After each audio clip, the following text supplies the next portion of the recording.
آپ دیکھ رہے ہیں ایس کے ٹی وی۔ دوستو، قرب قیامت سے قبل فتنوں کا ایک ایسا دور شروع ہو جائے گا جسے دور فتن کہا جاتا ہے۔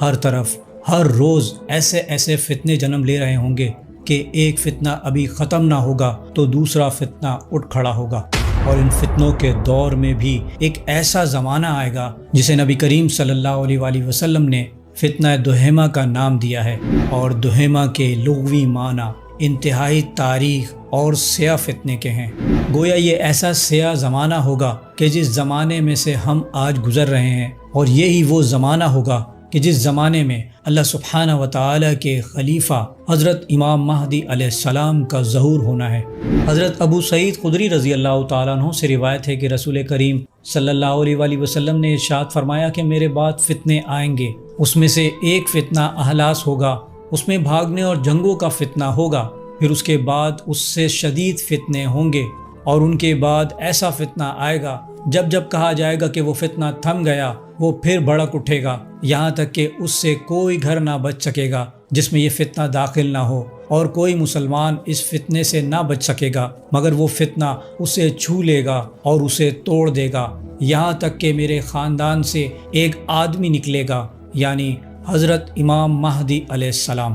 اسی طرح حضرت ابو ہریرہ رضی اللہ تعالیٰ عنہ سے روایت ہے کہ نبی کریم صلی اللہ علیہ وآلہ وسلم نے ارشاد فرمایا، میرے بعد تمہارے اوپر 4 بڑے فتنے آئیں گے۔ پہلے فتنے میں خون کو حلال سمجھا جائے گا، دوسرے فتنے میں مال اور خون دونوں کو حلال سمجھا جائے گا، تیسرے فتنے میں مال اور جان سمیت عزت و عصمت کی بے حرمتی بھی حلال سمجھی جائے گی، اور چوتھا فتنہ بہرا، اندھا اور ایسا عام ہوگا کہ سمندر کی لہروں کی طرح اس فتنے کی لہریں ہوں گی، یعنی لوگوں کو اس فتنے سے بچنے کے لیے کوئی جائے پناہ نہ مل سکے گی، اور یہ فتنہ شام میں گھوم کر آئے گا اور عراق پر بھی چھا جائے گا، اور جزیرۃ العرب کو اپنے ہاتھوں اور پاؤں سے رون ڈالے گا۔ امت اس آزمائش سے چمڑے کی طرح رگڑی جائے گی، لوگ اسے روکنے کے لیے منع بھی نہیں کر سکیں گے، ایک جانب سے اس میں پیوند لگائیں گے تو دوسری جانب سے پھٹ جائے گا۔ And in the Middle East, we're learning at least 10 people have died from starvation in the Gaza Strip in the last 24 hours. That's coming from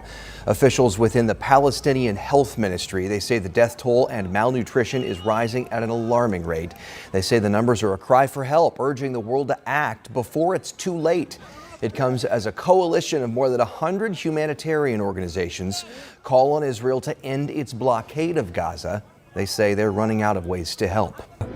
دوستو، ان احادیث مبارکہ میں فتنہ دہیمہ کے بارے میں بیان فرمایا گیا ہے، اور یہی وہ زمانہ ہوگا کہ جب امام آخر الزماں حضرت امام مہدی علیہ السلام کا ظہور ہونا ہے۔ اور اگر ہم اپنے ارد گرد نظر دوڑائیں کہ جس زمانے کا احادیث میں ذکر فرمایا گیا ہے، کیا ہم اس میں سے نہیں گزر رہے ہیں؟ اور میری ناقص عقل کے مطابق یہ فتنہ 1990 میں عمل میں آیا، جب موجودہ اسرائیلی صدر بنجامن نیتن یاہو نے کباد لبوش تحریک کے رہنما میل شین سے ملاقات کی، جنہیں یہودیوں کے ایک بہت مشہور ربی کے نام سے جانا جاتا ہے، اور وہ ربی نیتن یاہو کے بارے میں اس وقت یہ کہا کرتا تھا کہ اس کے پاس خدا کی طرف سے ایک مشن ہے جو اسرائیل کو مسیحا یعنی دجال کے آنے کے لیے تیار کرے گا۔ اور 1990 کی اس ملاقات میں کچھ ایسے الفاظوں کا تبادلہ ہوا جو میرے حساب سے کوئی خفیہ کوڈ تھے، جس میں 119 یعنی 9/11 کا بھی ذکر ہے۔ یاد رکھیے گا، یہ ملاقات اسرائیلی پارلیمنٹ میں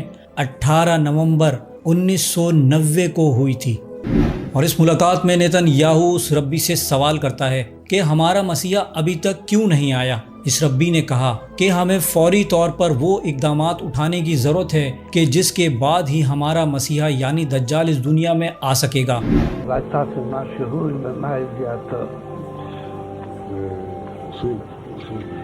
اس کے بعد نیتن یاہو نے اس ربی سے وعدہ کیا کہ ہمیں اپنے مسیحا کی آمد کے لیے جو کچھ بھی کرنا پڑا ہم وہ کریں گے۔ اور دوستو، اس ملاقات کے ٹھیک 11 سال بعد 9/11 ہوتا ہے، اور اس دن ورلڈ ٹریڈ سینٹر میں تمام یہودی چھٹی پر ہوتے ہیں، اور پھر یہ حادثہ ہو جاتا ہے، اور پھر ان کے پاس یہ جواز ہوتا ہے کہ اب ہم مسلمانوں کے ساتھ جو چاہیں گے وہ کریں گے، اور یہاں سے فتنہ دہیمہ کا آغاز ہوا، کہ جس کے بعد مسلمانوں کے حالات اتنی تیزی سے تبدیل ہوئے جو آج اس وقت بھی بد سے بدتر ہوتے چلے جا رہے ہیں۔ اٹیک کے بعد اسرائیل کو ایک بار پھر اس بات کا جواز مل گیا کہ وہ فلسطین کے مسلمانوں کو جس طرح چاہے شہید کرے، کوئی اسے روکنے والا نہیں۔ جبکہ مسلمانوں کو تو ان حالات کے بارے میں ہمارے پیارے نبی حضرت محمد مصطفیٰ صلی اللہ علیہ وآلہ وسلم نے 1400 سال پہلے ہی آگاہ فرما دیا تھا کہ قرب قیامت سے قبل امت پہ ایسے فتنوں کا زمانہ آئے گا۔ اور دوستو، یہ تمام فتنے مسلمانوں کے اوپر صرف دین اسلام کی دوری اور عمل نیک نہ کرنے کی وجہ سے ہی اللہ سبحانہ و تعالیٰ کی طرف سے آزمائش کی صورت میں امت پر نازل ہوئے ہیں۔ جس دن مسلمانوں نے اپنی طاقت کو پہچانا اور وہ خالص اللہ اور اس کے رسول صلی اللہ علیہ وآلہ وسلم کے بتائے ہوئے راستے پر اپنی زندگی گزارنے لگے تو یقین مانیے پھر یہ کفر کے تمام بت زمیں بوس ہو جائیں گے۔ مگر دوستو، آج اس وقت امت کو متحد کرنے کے لیے ہمیں ایک عظیم لیڈر کی تلاش ہے جو ہمیں اس فتنے دہمہ سے نجات دلوائیں گے اور تمام امت کو متحد کر کے مسلمانوں کی ایک عظیم خلافت قائم کر دیں گے، جو کہ بے شک کوئی اور نہیں، وہ آل محمد صلی اللہ علیہ وآلہ وسلم میں سے حضرت امام مہدی علیہ السلام ہوں گے۔ اللہ سبحانہ و تعالیٰ سے دعا ہے کہ امت مسلمہ کو دجال اور دجالی فتنوں سے محفوظ فرمائے، آمین۔